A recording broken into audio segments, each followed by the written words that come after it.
자, 오늘 말씀은 오늘을 최고의 날로 만들자 하는 제목입니다. 이사야서 31장 1절에서 6절 말씀입니다.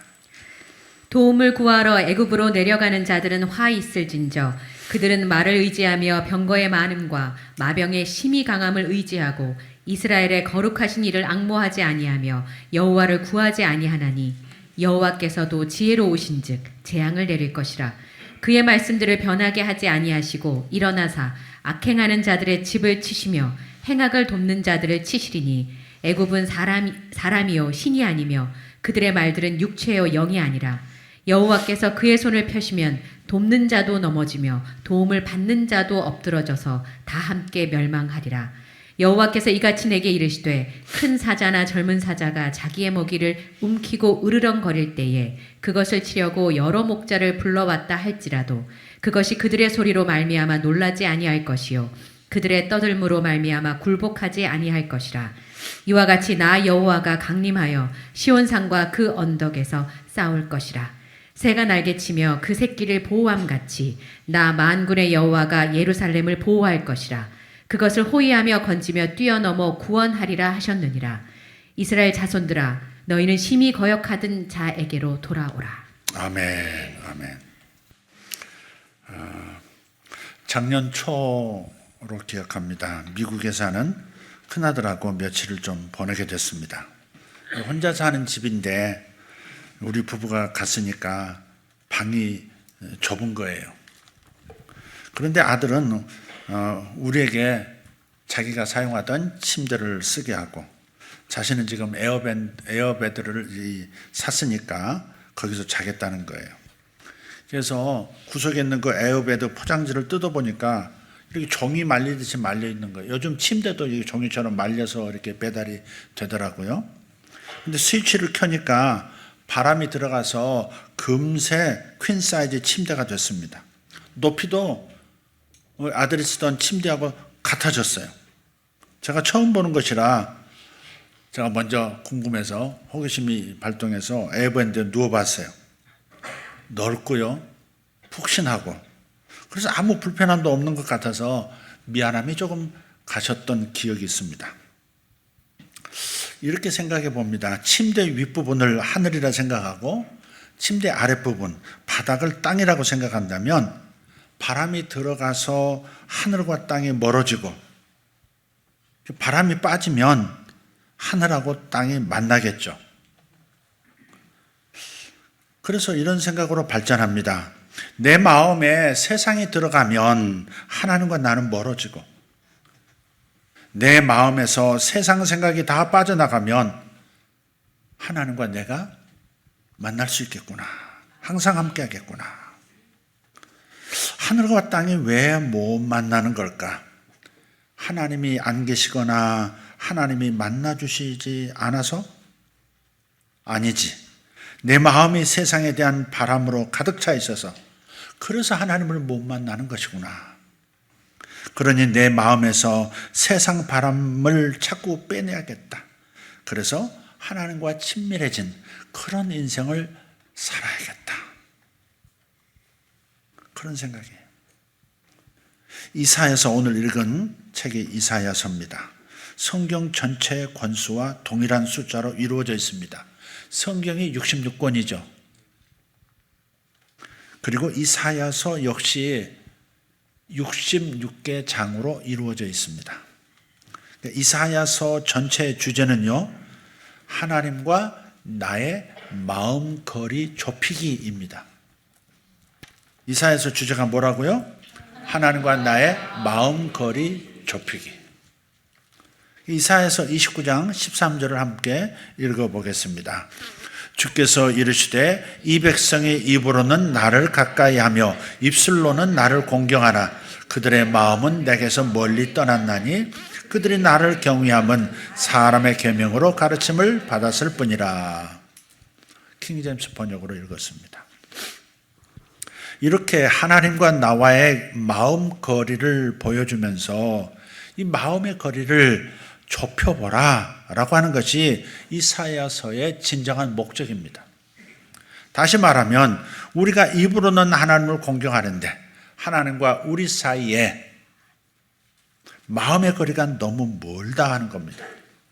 하나님은 우리와 함께 하시기 위해서 임마누엘 하시지 않습니까? 창조하시고 저 멀리 계시던 초월에 계시던 하나님. 근데 그분이 인간 되어 우리 곁으로 오시고 그것도 부족하다 해서 성령으로 우리 안에까지 들어오시는 하나님은 우리와 함께 하시려고 이렇게 임마누엘 하나님으로 계시는데 우리는 하나님을 바라보지도 가까이 하지도 않고 멀리 하는 것입니다.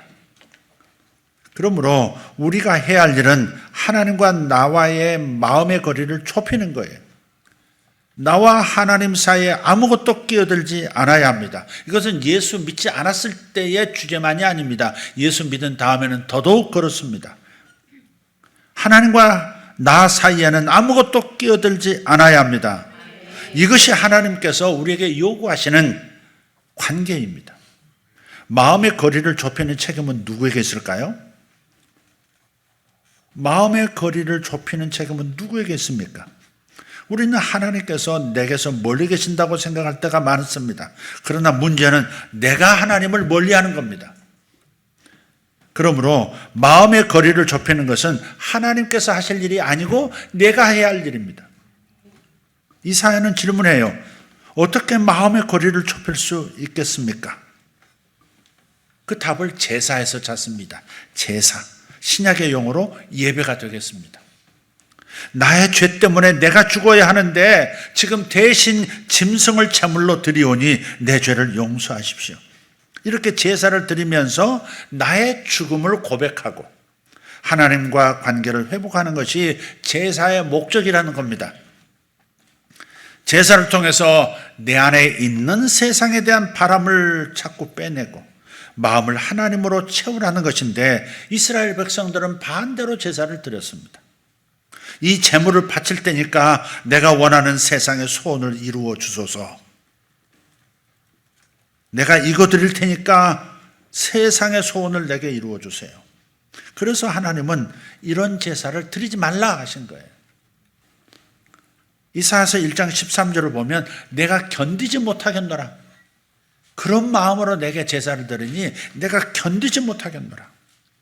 진정한 번제를 드리면서 마음속에서 하나님 아닌 것을 죽이고 하나님으로 마음을 채우라고 하십니다.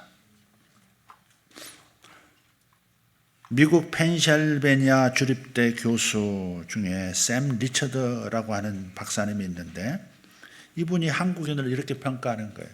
한국인은 절대로 행복할 수 없는 민족이래요. 한국인은 절대로 행복할 수 없는 민족이다.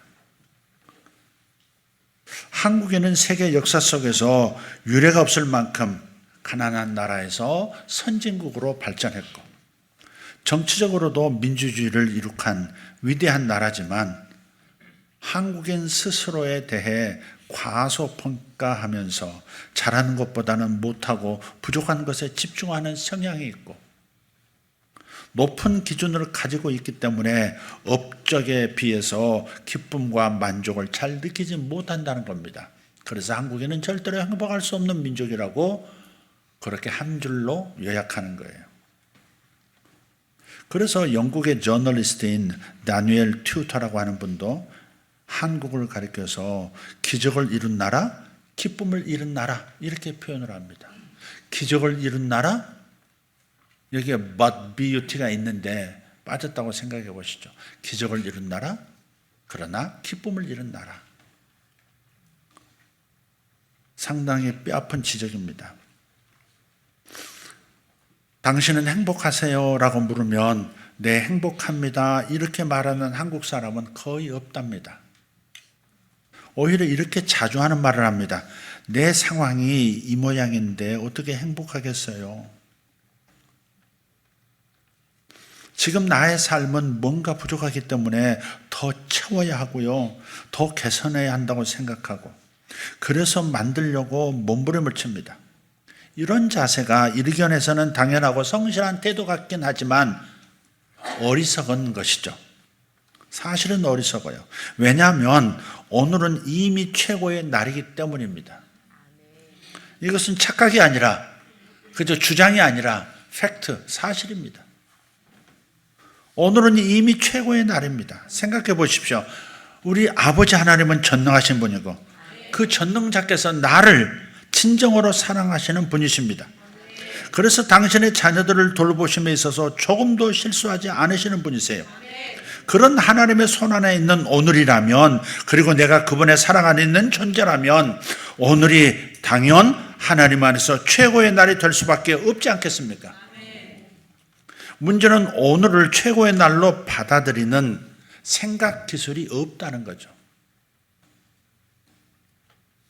하나님과 나의 마음의 거리를 보여주는 것이 이사야서의 목적 중 하나라고 말씀을 드렸습니다.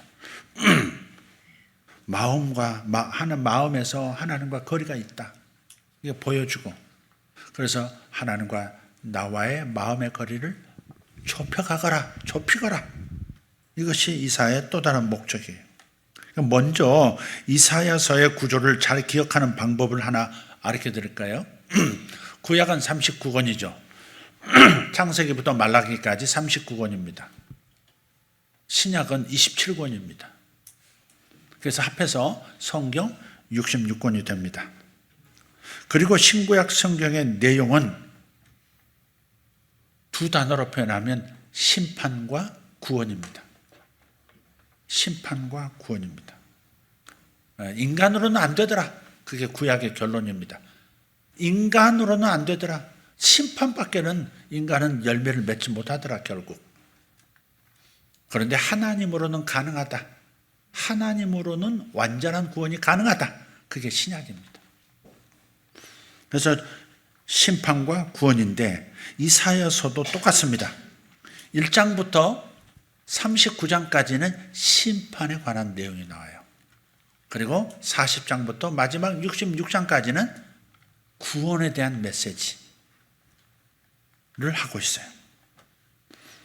그리고 이사야서 전체의 주제 구조를 찾는다면 아까 읽었던 이사야서 29장 13절이 됩니다. 다시 한번 읽어보죠. 주께서 이르시되 이 백성이 입으로는 나를 가까이하며 입술로는 나를 공경하나 그들의 마음은 내게서 멀리 떠났나니 그들이 나를 경외함은 사람의 명을 받았을 뿐이라. 네, 아멘. 마음은 내게서 멀리 떠났다. 입으로는 하나님을 공경하는데 하나님과 우리의 마음이 거리가 너무 멀다는 것입니다.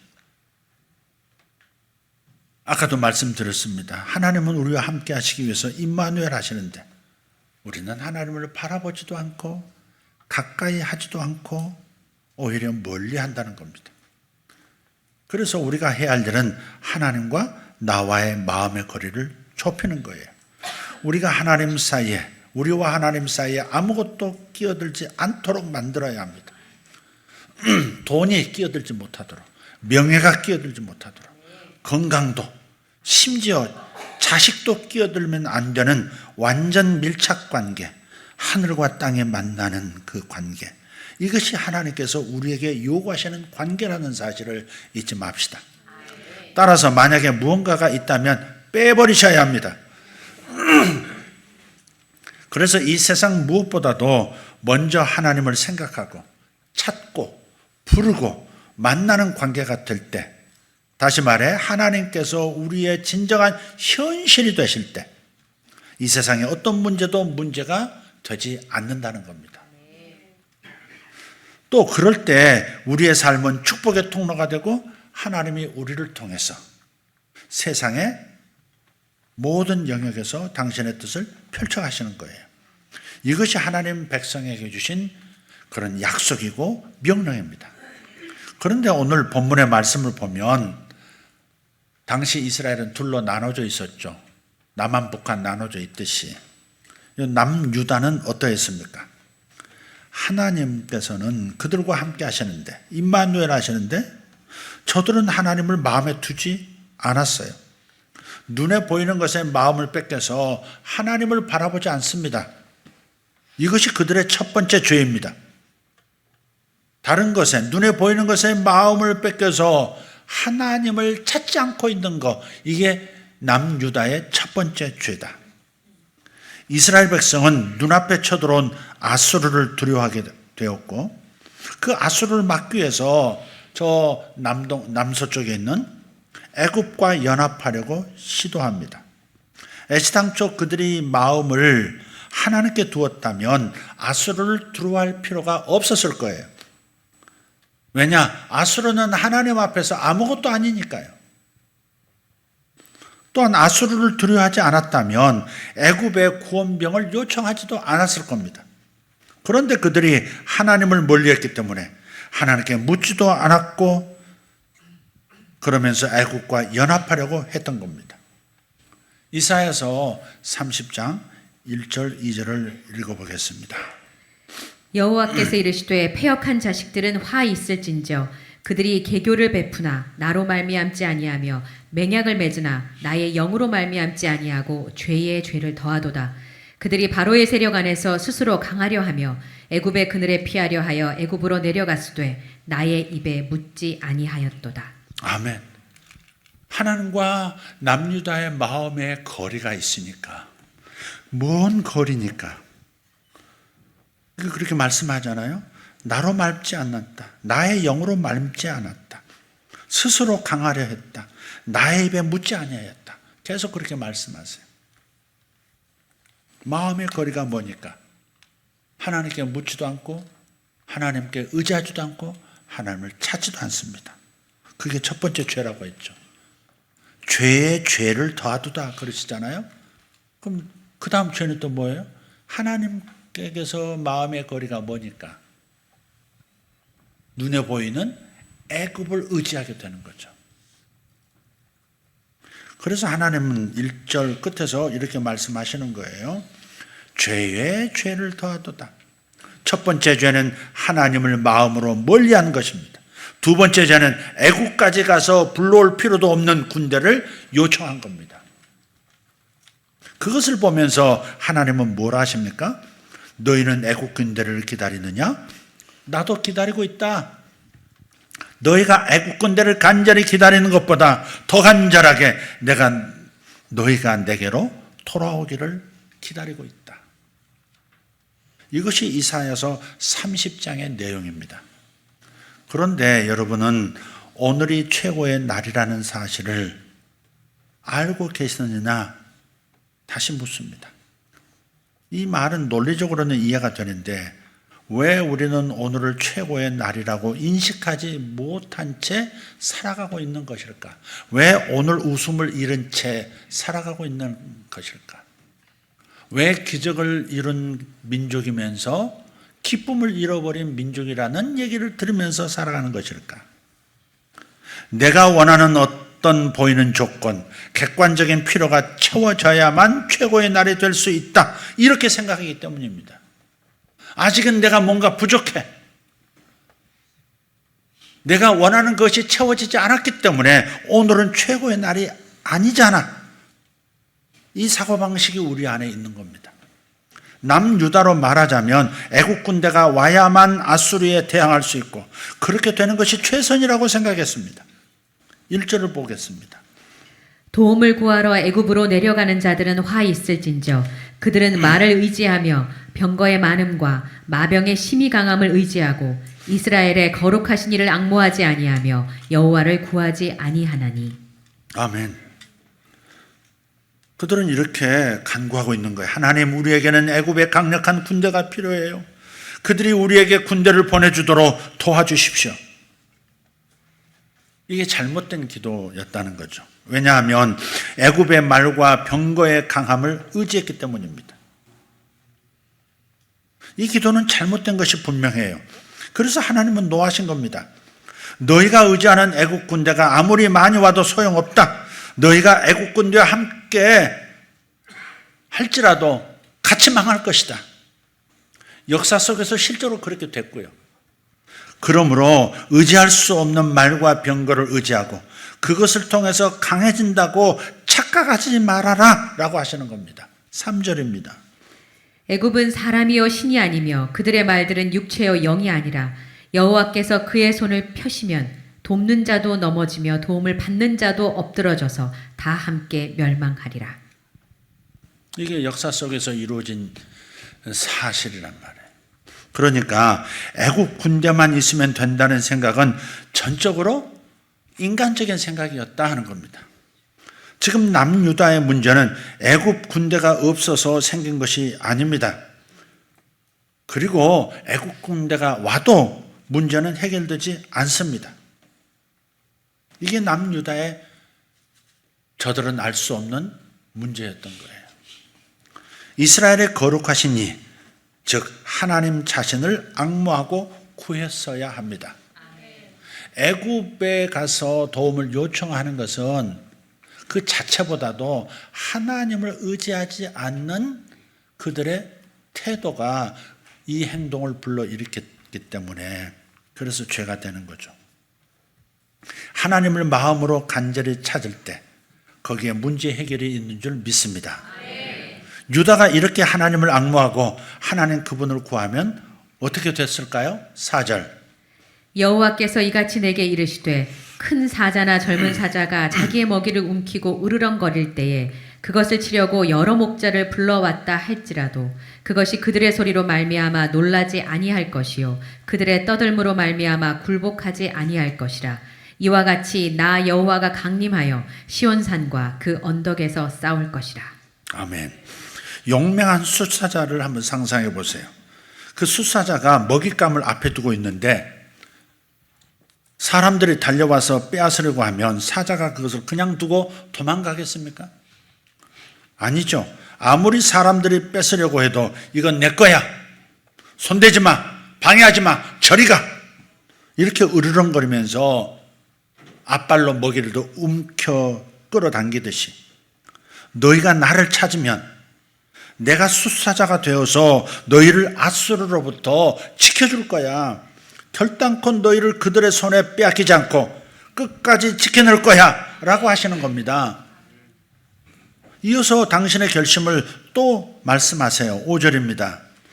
새가 날개치며 그 새끼를 보호함같이 나 만군의 여호와가 예루살렘을 보호할 것이라. 그것을 호위하며 건지며 뛰어넘어 구원하리라 하셨느니라. 아멘. 수양관에서 닭들을 기를 때 보니까 아무리 큰 닭이라도요, 토종닭들은 크잖아요.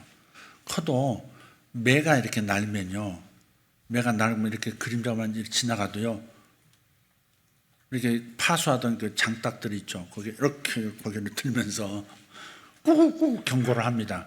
후다다닥 그리고요, 후다다닥 그 집들로 들어가요. 하다못해 바위 틈으로라도 이렇게 닭들이 피합니다. 그런데 병아리가 있을 때는, 새끼가 있을 때는 어미가 그렇게 숨지 않아요. 날개를 파득거리면서 새끼를 지키려고 합니다. 심지어 영상을 보면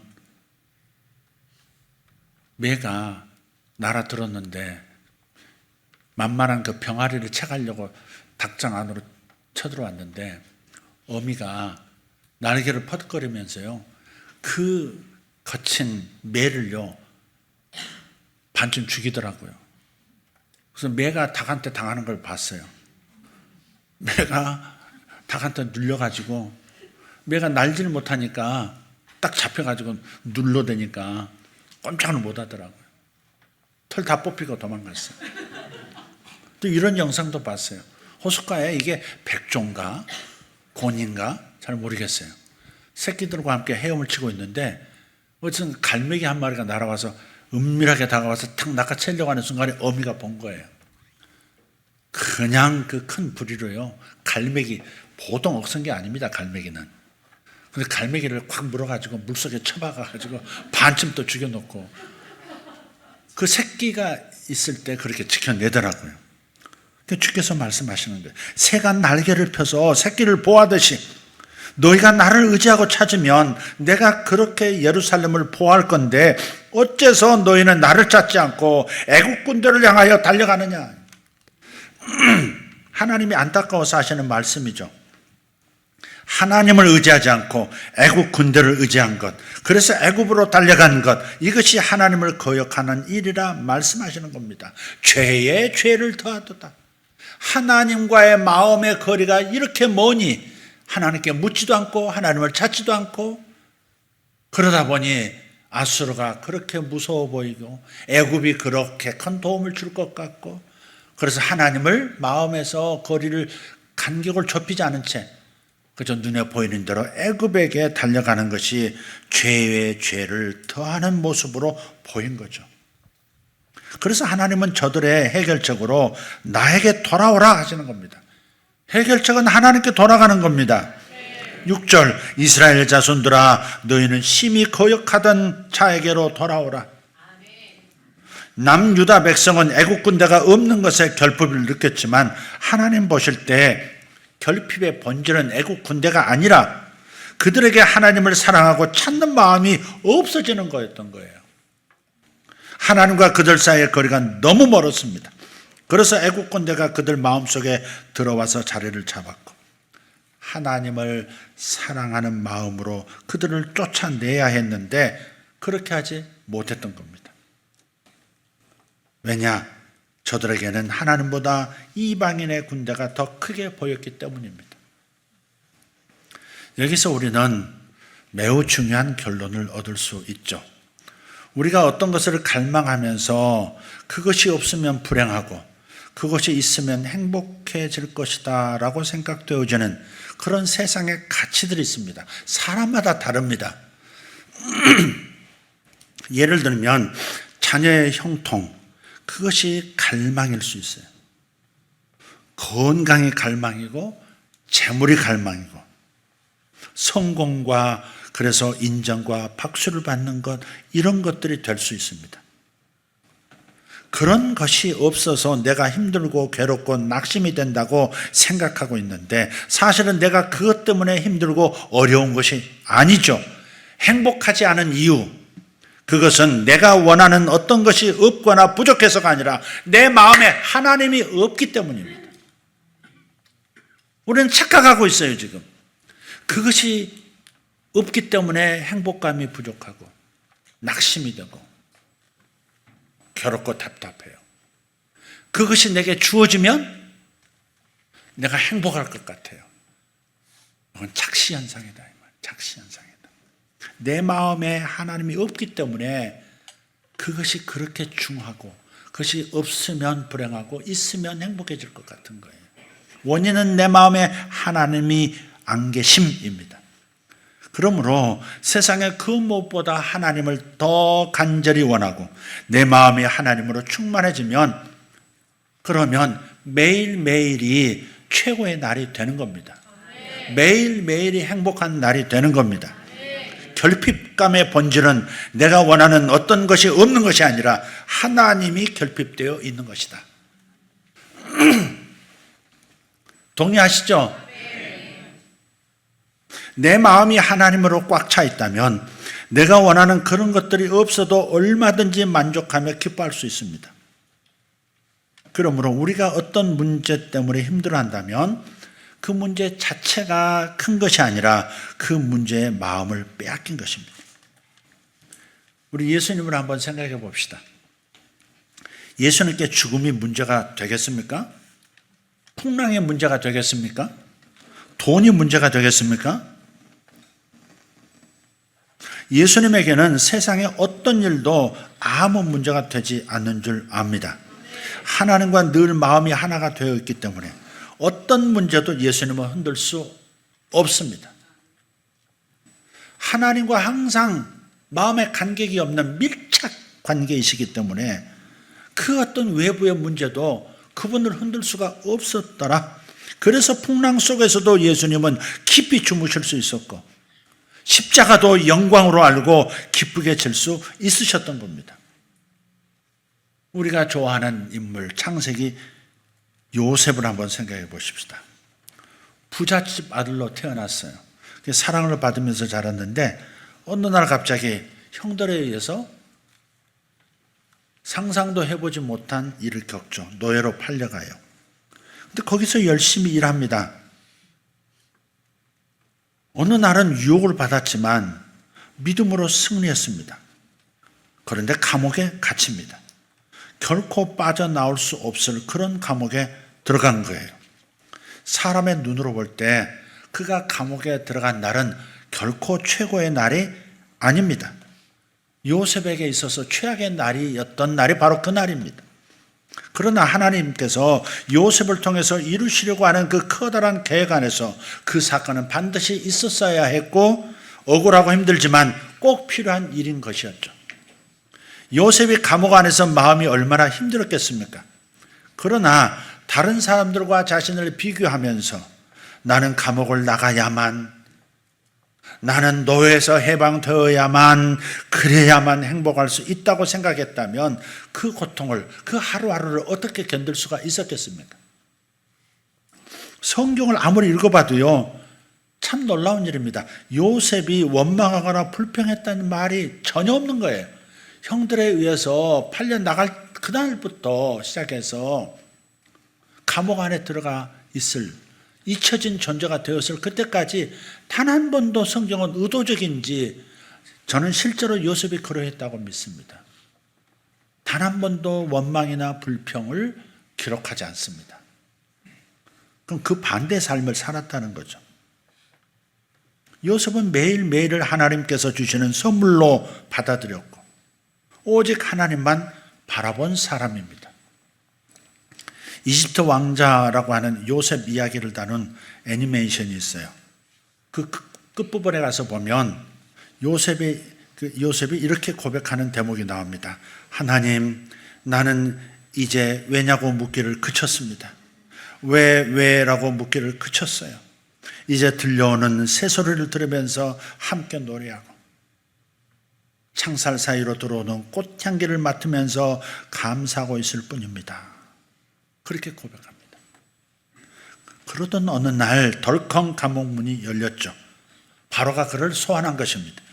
이렇게 어떠한 처지에서도 하나님을 가까이 하고 하나님만을 바라보았을 때 그는 고난을 넉넉히 이기고 하나님의 뜻을 이루어갈 수 있었던 겁니다. 그런데 많은 사람이 내가 원하는 것을 달라고 그것이 있어야 행복하다고 생각하면서 오늘을 불행하게 살아가는 겁니다.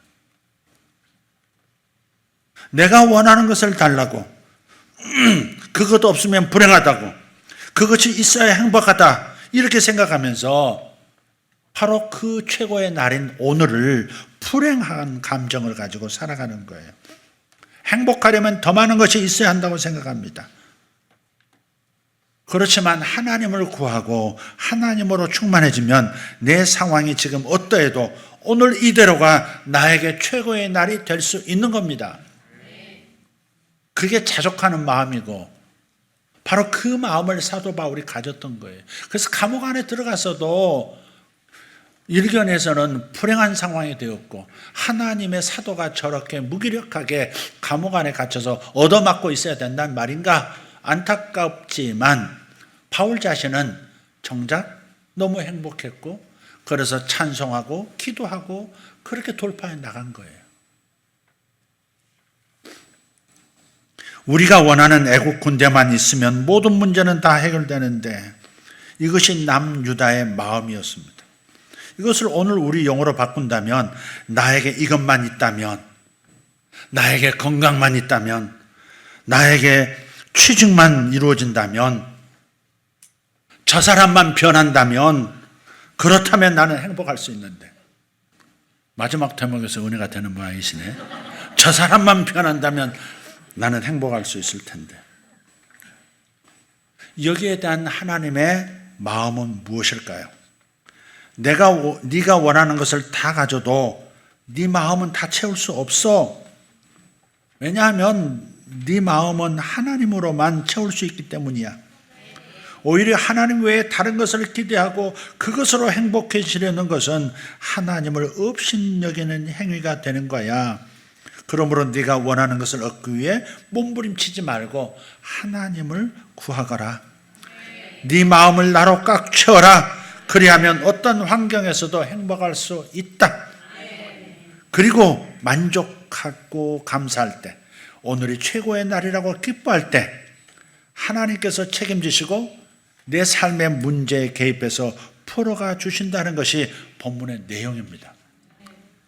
이사야의 경고를 받고 마음을 돌이켜서 이 결핍은 하나님 결핍이지 힘의 결핍이 아니었구나를 깨닫고 하나님께 마음을 드렸다면, 하나님을 찾았더라면 아수르도 하나님의 권세 아래서 그 용맹한 먹이를 움켜쥔 숫사자처럼 강하신 하나님께서 아수르를 바스러뜨리셨을 거고, 애굽은 상관할 필요도 없는 그런 삶을 남유다가 누렸을 겁니다.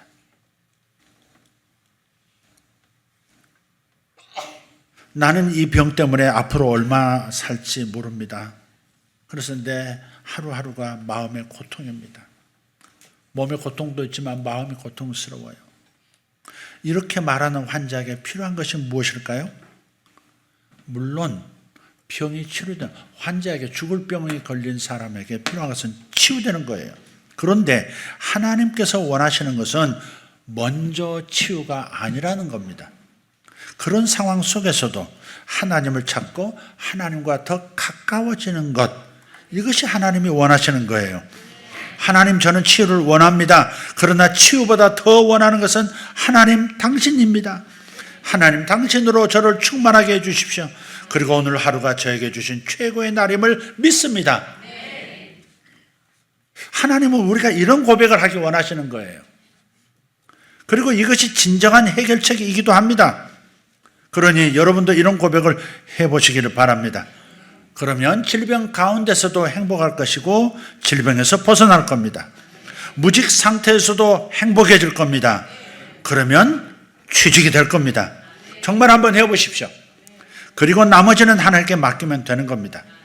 오늘이 행복하지 않은 이유는 해결되지 않은 어떤 문제 때문이 아니라 나에게 하나님이 결핍되어 있기 때문이다. 하나님을 찾고 앙망하면 하나님께서 문제를 해결하고 보호하고 구원하시는 분이심을 믿습니다. 그래서 오늘이 최고의 날이 되게 하실 것이고 내일도 최고의 날이 되게 하실 겁니다. 할렐루야. 오늘이 최고의 날이 되시기를 바랍니다. 인사합시다. 오늘이 최고의 날이 되기를 바랍니다. 김인식 해병대,